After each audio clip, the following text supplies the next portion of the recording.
Hello, everyone. Welcome to Medexy Forum. Today's topic is liberty and rights.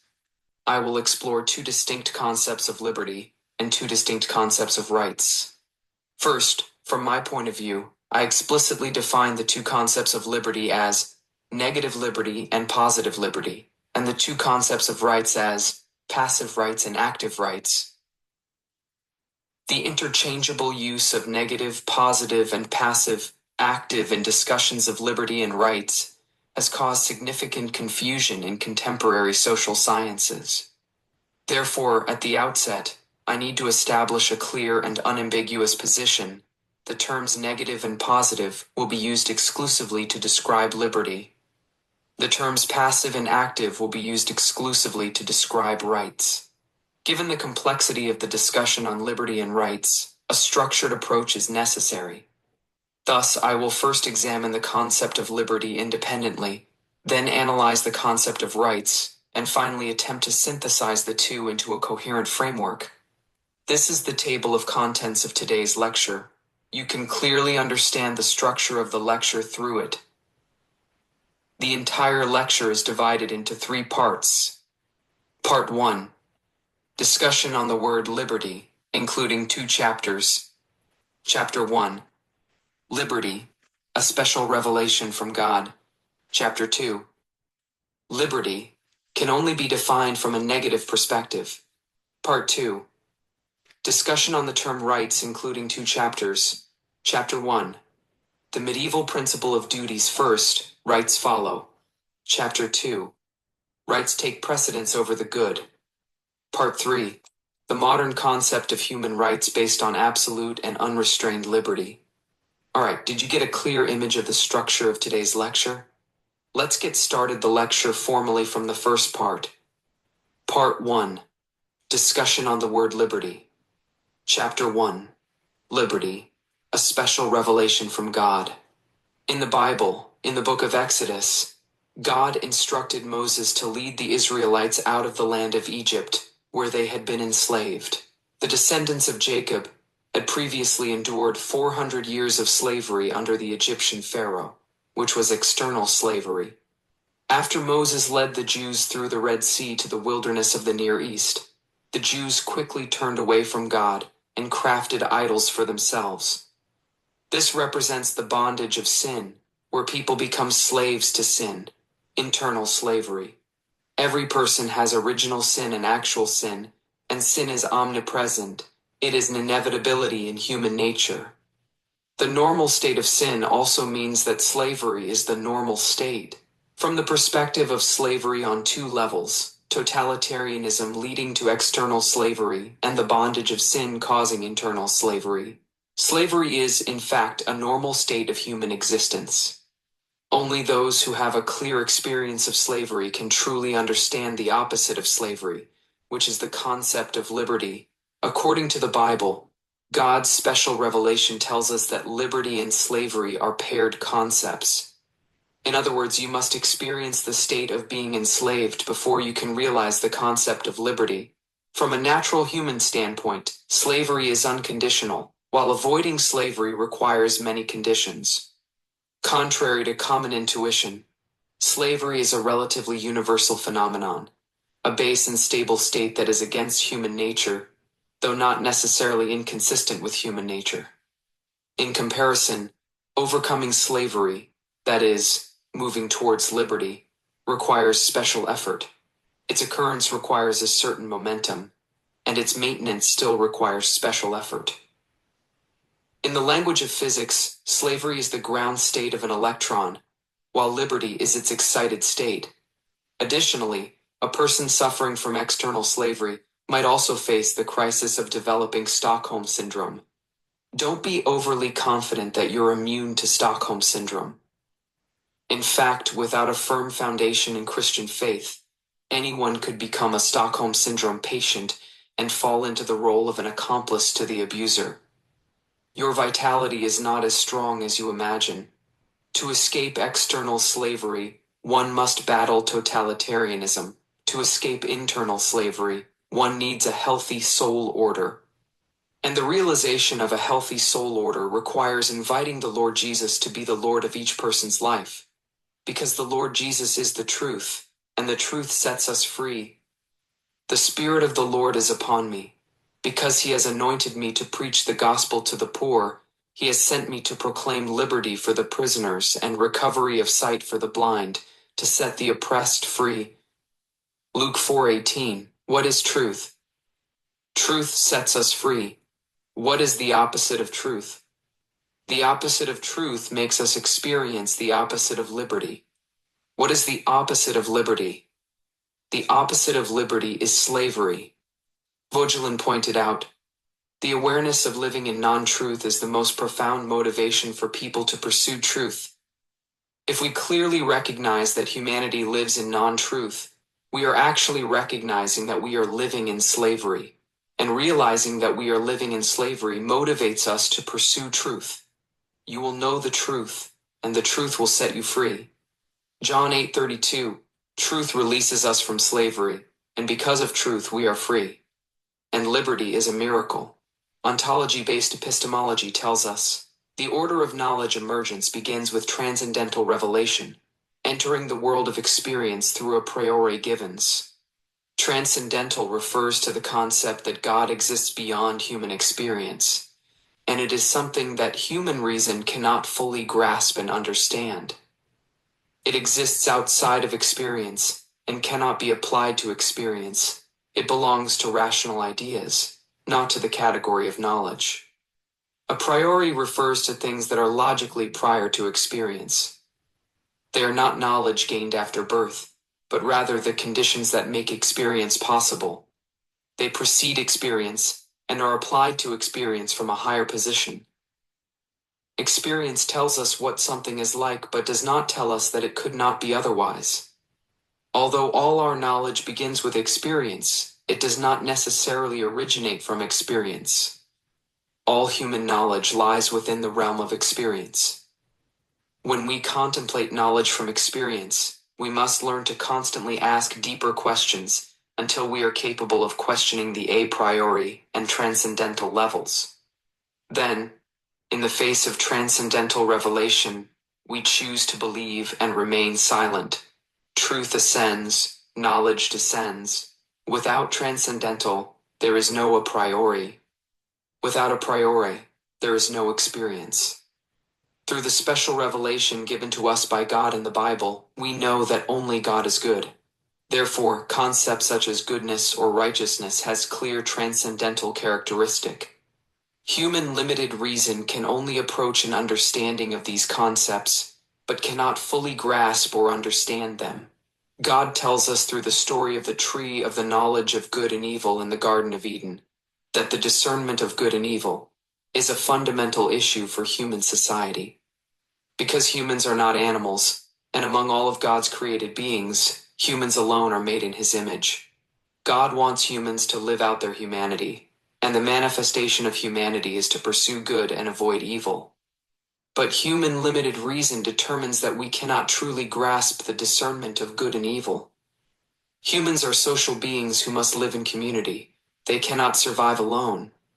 Since humans do not have the ability to fully comprehend good and evil in the world, the fallback strategy is to set aside judgment of good and evil and seek a divine order human society. This order is revealed by God throughout the Bible, and liberty is the central keyword of this divine order human society. Liberty comes from the human facing the transcendental existence of God. In God's special revelation, we receive the concept of liberty, which has a clear a priori nature. Liberty is an a priori concept, but it is constrained by higher transcendental concepts, such as goodness or righteousness. Chapter 2. Liberty can only be defined from a negative perspective. According to the special revelation from God in the Bible, the clear meaning of liberty is liberty from enslavement, whether external or internal. Therefore, the clear definition of the term liberty is a negative definition. The essence of liberty is liberty from enslavement. Any positive definition of liberty is a distortion of the concept of liberty. Today, the modern liberal thought movement sweeps through Europe and America, dominating the media and academia. The liberty advocated by modern liberalism overturns the original negative definition of liberty and turns it into a positive liberty. This positive liberty obscures, deprives, and steals the true essence of liberty, which is a concept revealed by God, and we need to carefully discern and analyze this. Human beings understand the world through concepts and language. Concepts are the mental mirror through which we perceive the world. Most concepts are constructed from a positive perspective, such as man, plant, politics, law, etc. These concepts are known as positive concepts in traditional logic because the definition of such concepts affirms the existence of certain attributes of the things they refer to. However, the world is complex, and some things are defined not by possessing but by lacking a certain attribute, or the negation of an attribute is their essence. For example, widowers, orphans, peace, health, etc. These concepts can be called negative concepts or negative notions, because their essence is defined negatively and can only be defined through a negative difference. The reason these are negative concepts is that we can only define them from a negative perspective. For example, peace is originally a negative concept about the state of war. People use peace to refer to the state of no war, or the absence of war is the essential attribute of peace. Thus, there can never be a positive concept of peace, and trying to define peace positively is often futile. Isaiah Berlin clearly explained two concepts of liberty, positive liberty and negative liberty. Note that we are discussing two concepts of liberty, not two liberties. These two concepts of liberty are not related to active or passive in terms of the ideas themselves. The positive liberty view has assigned a particular way of life for humanity, presetting a set of values or goals. Only by living and acting according to this predetermined way of life is one considered free, and engaging in any non-predefined activities is seen as deviating from liberty. Therefore, action in accordance with the positive liberty view is considered liberty. On the other hand, the negative liberty view does not preset any goals. Liberty is simply the absence of obstacles to action, and the question of whether and how one acts is irrelevant to liberty. In early 18th century epistemology, logical writings mostly treated liberty as a classic example of a negative concept, rather than a positive one. Later scholars such as Kant, Hegel, and Green, despite knowing that the original definition of liberty is negative, believed that the negative concept of liberty was too rough and formal, and attempted to introduce a more profound and advanced positive concept. Isaiah Berlin clearly pointed out, the negative liberty view is more accurate in its interpretation of liberty. The basic meaning of liberty is liberty from chains, imprisonment, and enslavement by others. Any other meanings are merely extensions or metaphors of this meaning. And metaphors lose the original meaning, and are no longer liberty itself. The reason why the negative concept of liberty is more accurate is that the concept of liberty in human society originally emerged from a negative perspective, just like peace, health, and others. These concepts inherently have a purely negative character. The word liberty, whether in Greek eleutheria, Latin libertas, or Germanic freedom, though its etymological meanings are widely debated, originally referred to the opposite of slavery, that is the state of not being enslaved. Even after liberty evolved from a social value to a political value, from the relationship between individuals to the relationship between the state and the individual, the negative perspective of the concept has never changed. Isaiah Berlin understood this clearly, which is why he explicitly pointed out that the fundamental rights of individuals, including the right to liberty of expression and assembly, are always a negative concept. Isaiah Berlin sternly emphasized, the positive liberty view refers to values or ideals that humanity strives for, such as autonomy, self-realization, equality, recognition, self-government, democracy, and national independence. But none of these are liberty. It is best not to call them liberty, as it would confuse values with the concept of liberty. There is no such thing as positive liberty or active liberty. If liberty refers to a state, then this state can only be achieved by the negation of something. People living in an unfree society deeply feel this. The positive and negative concepts of liberty are not two different ways of describing the same thing. Though their logical distance may not be far, their directions are completely opposite. Negativity is the only perspective that can truly see or understand liberty. A strange phenomenon is that very few people try to define peace or health from a positive perspective, but many have tried to define liberty from a positive perspective. Of course, the negative liberty view is not a single concept. It depends on what is considered the opposite of liberty: interference, restriction, coercion, enslavement, or domination, etc. But this can only be considered an adjustment of the microscope of the spirit, while liberty can only be understood negatively. Therefore, Isaiah Berlin asserted that no matter how the word liberty is interpreted, it must always include its so-called negative liberty. To search for liberty from a positive perspective is like overlooking on the hilltop. The view may be magnificent, but what is observed is not liberty.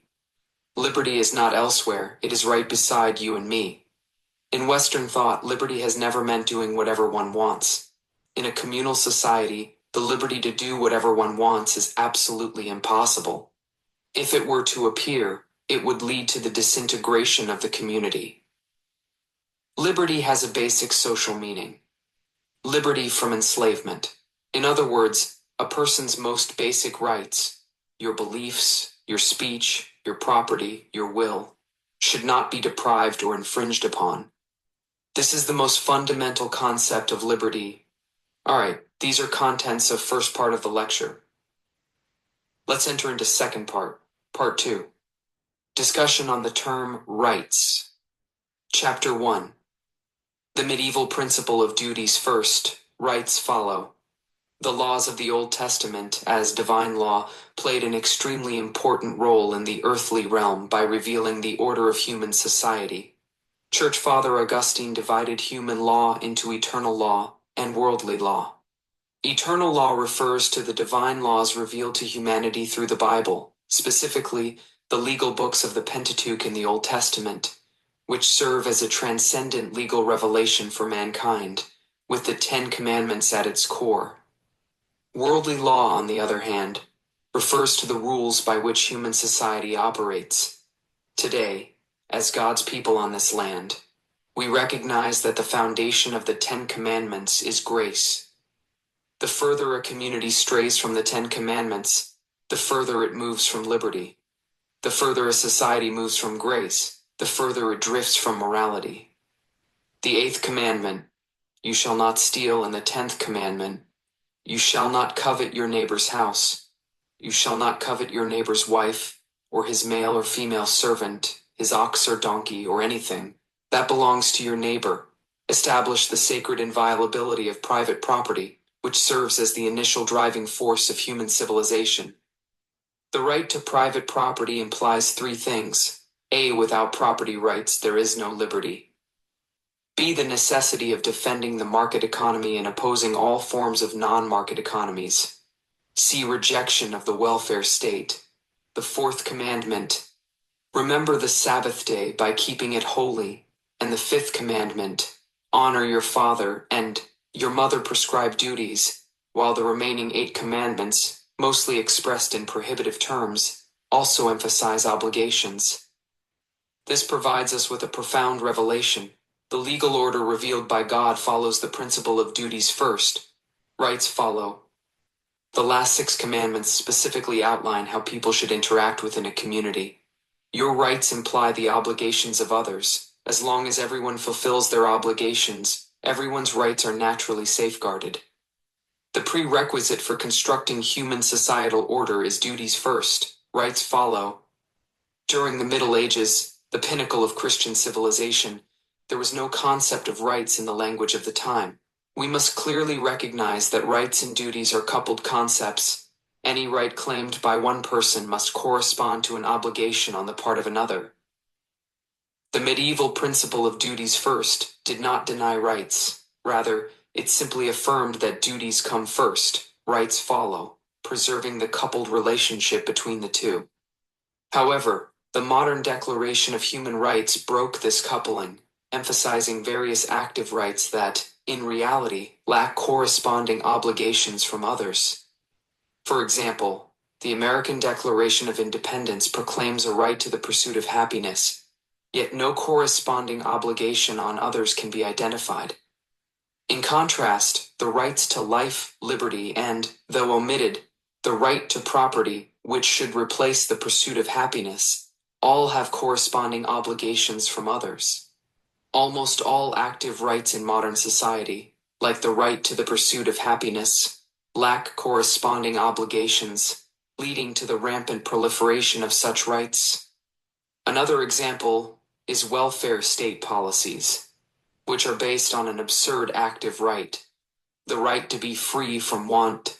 From the perspective of this active right, charitable assistance among fellow human beings is no longer an act of virtue by the giver, but rather a right of the recipient. As Friedrich Hayek pointed out, no one has a right to a particular state of affairs unless someone else has a duty to ensure that state of affairs. We have no right for our house not to burn down, no right to find a buyer for our goods or services, and no right to be supplied with particular goods or services. Justice does not impose a general obligation on our fellow citizens to supply us with certain goods or services. Such requests can only exist to the extent that we have organized institutions specifically for that purpose. Talking about a right to a certain state of affairs that no one has a duty or even the power to create is meaningless. Talking about rights in relation to spontaneously emerging social orders is equally meaningless, unless it implies that someone has the duty to transform the universe into an organization and thereby control its outcomes. Thus, passive rights, such as the right to life, property rights, liberty of speech, religious liberty, and liberty of association, are genuine rights because they adhere to the coupling principle between rights and obligations, with clear corresponding obligations from others. However, active rights, such as the right to work, the right to health care, the right to education, and the right to welfare, dismantle the coupling between rights and obligations. Since these rights lack corresponding obligations from others, they are ultimately absurd and non-existent. Chapter 2. Rights take precedence over the good. The renowned Catholic theologian John Finnis pointed out that from the Middle Ages to modern times, the fundamental trajectory of Western moral and political theory evolved from the so-called natural law to natural rights.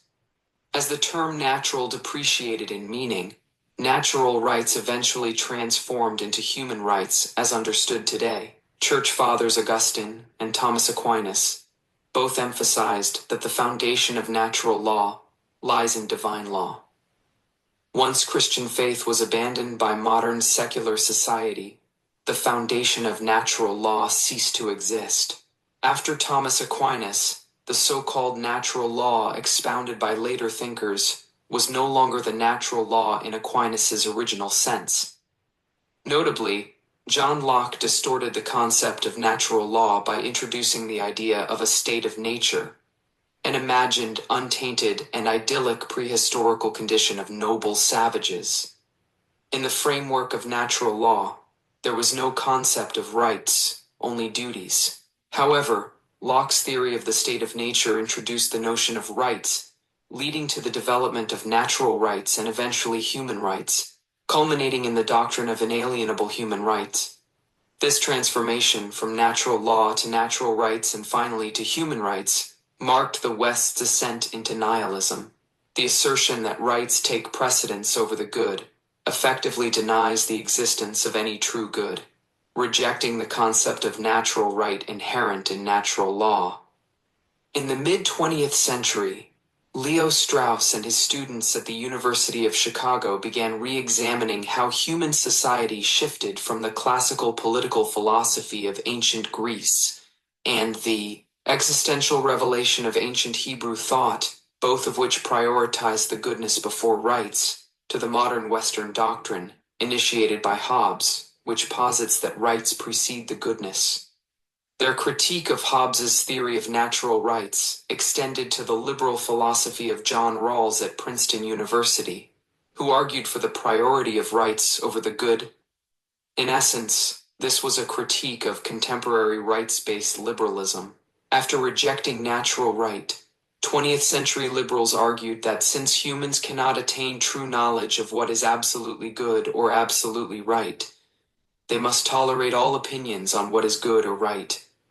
This led to the belief that all preferences in all so-called civilizations are equally valid and equally worthy of respect. The root of liberal relativism lies in the tradition of innate rights that only emphasizes tolerance. That is, the belief that every person has the innate right to pursue happiness as they understand it. This foundational liberal stance was first established by John Stuart Mill in On Liberty, and later expanded by John Rawls and others. However, there is an inherent tension between respecting diversity and individuality and acknowledging natural right. The modern rejection of natural right has caused the human community to lose its unity, leaving only diversity. Consequently, human society has fallen into nihilism, which has become its defining characteristic. Ancient Greek political philosophy subjected politics to moral virtue, and even more so, to theoretical virtue, as the purpose of human life, or the perfection of the soul. In the subsequent Hebrew revelation, politics was further subordinated to divine guidance, God's righteousness.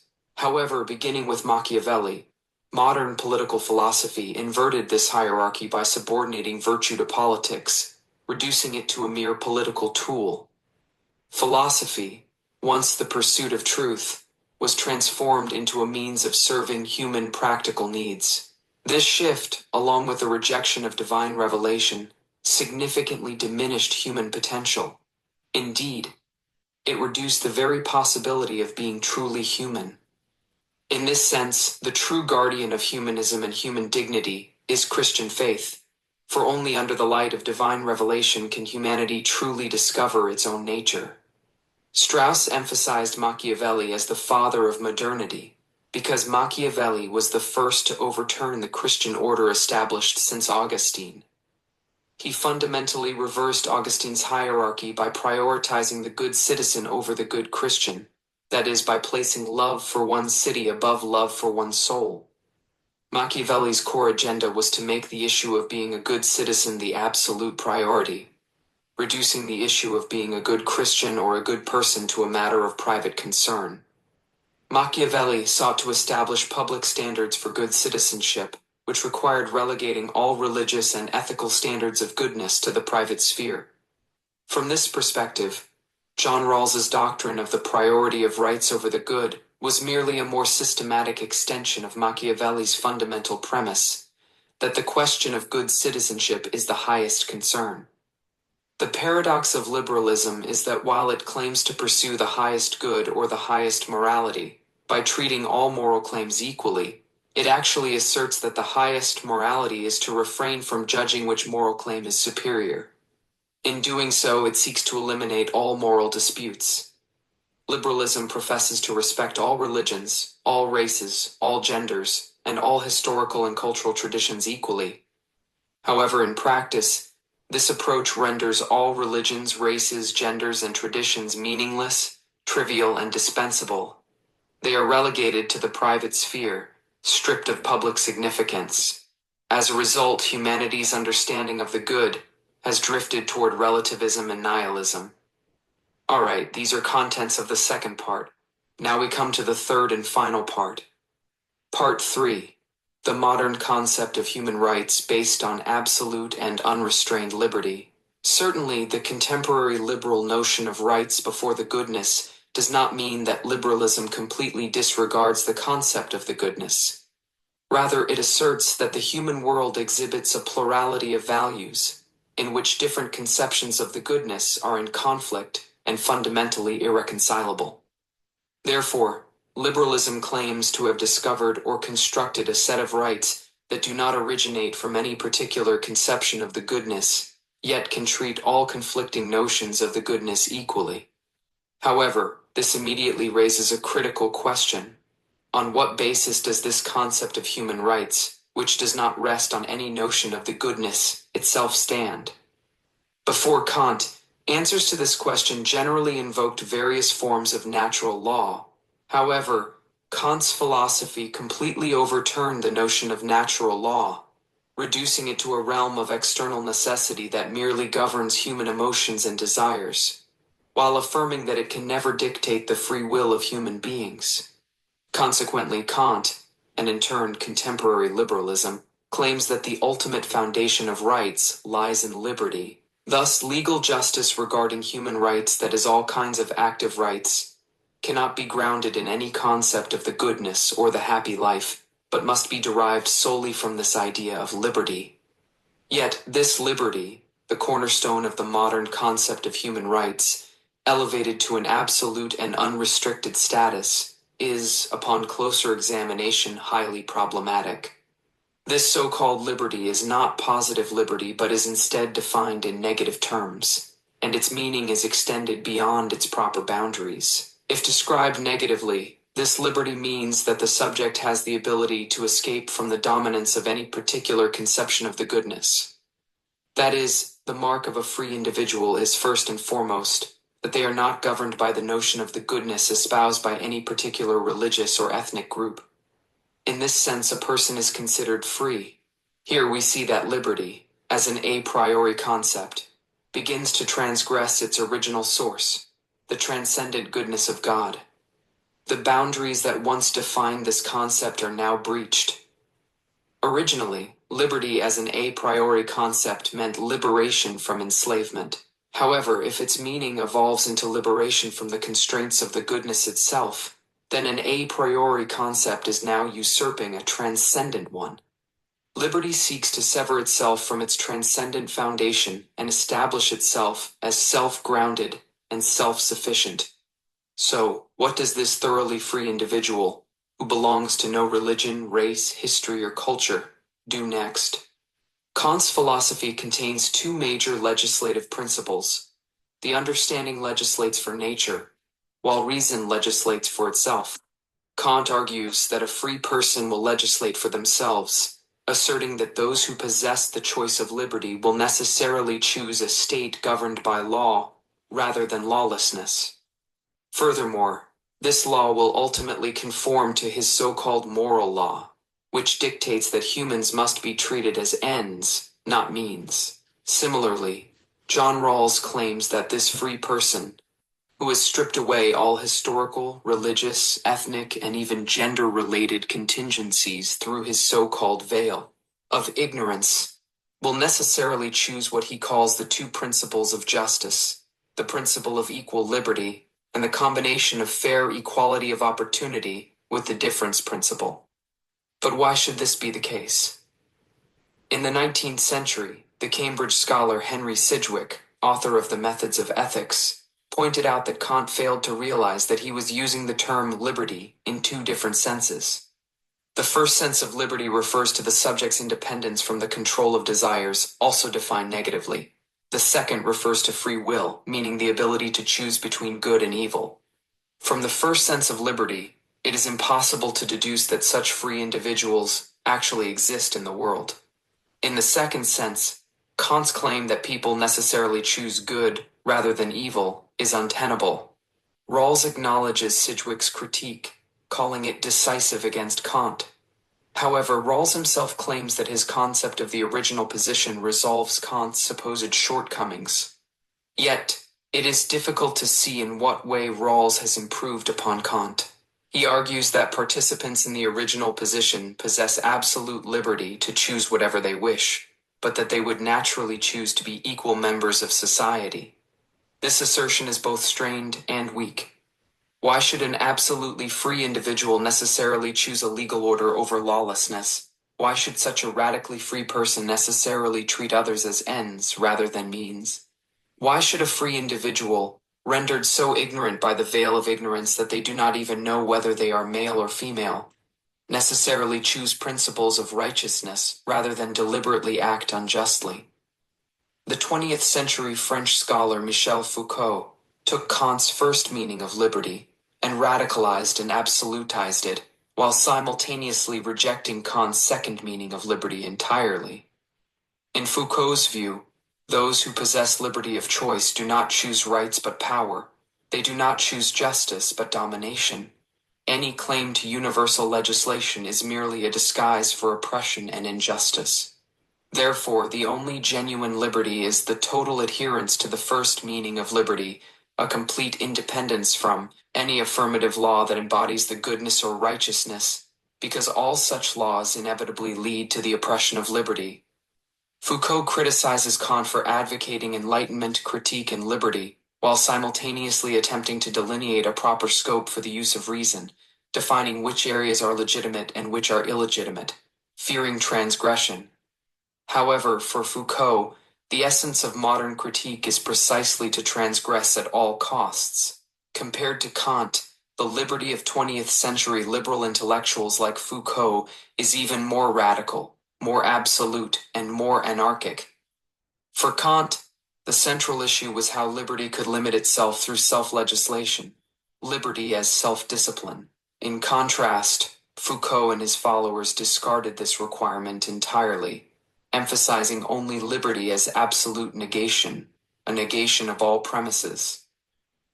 To achieve this total liberty, one must not only reject the constraints of ethnicity, religion, history, culture, society, community, family, marriage, and even gender, but must also constantly negate oneself. For the individual is inherently divided. One half of it desires liberty, while the other half seeks to impose limits on that liberty. Another 20th century French scholar, Gilles Deleuze, pushed this negative, boundless liberty to its extreme, utterly denying any notion of stability. His conclusion: no person should ever settle anywhere. Instead, one must wander, becoming a perpetual nomad. Foucault and Deleuze argue that the truly free individual should choose lawlessness rather than law. Whereas Kant saw the choice of law as a moral duty, Foucault and Deleuze insist that choosing lawlessness is the true moral obligation of a free person. To them, every so-called liberty-based legislation since the Enlightenment has merely built new prisons. Foucault and Deleuze greatly expanded the discourse on liberty, deepening awareness of its potential threats. Over the past 3 decades, mainstream Western liberalism has worked to absorb and accommodate the radical concerns raised by thinkers like Foucault and Deleuze, thereby dramatically expanding the scope of liberty, including liberties for homosexuality, patience, suicide, abortion, minority rights, and more. Yet, by rooting itself in Kantian self-sufficiency, this brand of liberty ultimately leads to nihilism. It uproots human beings, casting them into nothingness, and then attempts to rebuild society from that void. By establishing politics and society on nihilism, the only possible outcome is the complete destabilization of their foundations. This is the modern crisis wrought by rights-based liberalism, a crisis that is destroying humanity. Alright, that concludes the entire content of today's lecture. I hope it has provided you with some inspiration. Thank you all for listening. May God bless you and your family.